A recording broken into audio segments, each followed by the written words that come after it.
line.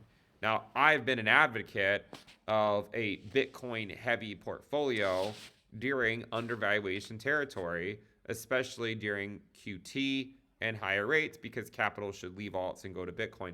And I'd like to think that that's what's largely happened, right? I'd like to think that's what's largely happened.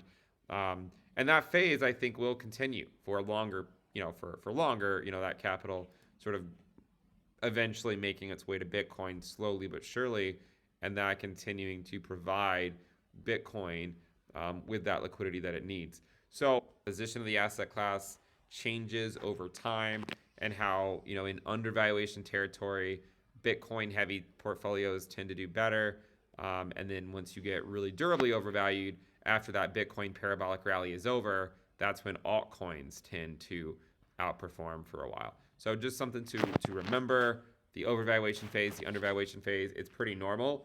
Unfortunately, we can't just stay on the fair value. That would obviously be a lot more simpler. But the way the markets work, we go undervalued, we go overvalued, and we just sort of, ebb and flow, right? From extreme fear to extreme greed, and back and forth and back and forth.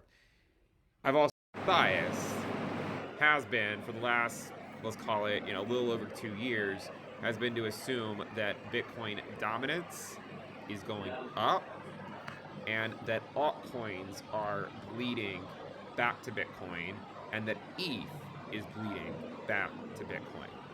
So that is what I'm saying is, again, like, it's impossible to predict the top, or at least the local top, but whenever there is a larger pullback in the market, look towards that 20-week SMA, that 21-week EMA, and the longer it takes us to get there, the harder it probably comes to actually hold it, just because we didn't really build up support along the way, right? In 2020, we did not build support along the way.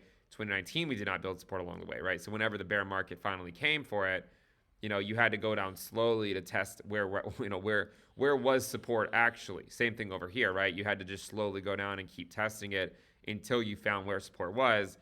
When in the rally, there was no consolidation really to be found, other than just a couple of weeks, right? And so from here, we haven't really seen anything like that as well, right? It's just been slowly moving up, or quickly moving up, a little consolidation, but no real test of the bull market support band, and then ultimately continuing higher, right? And so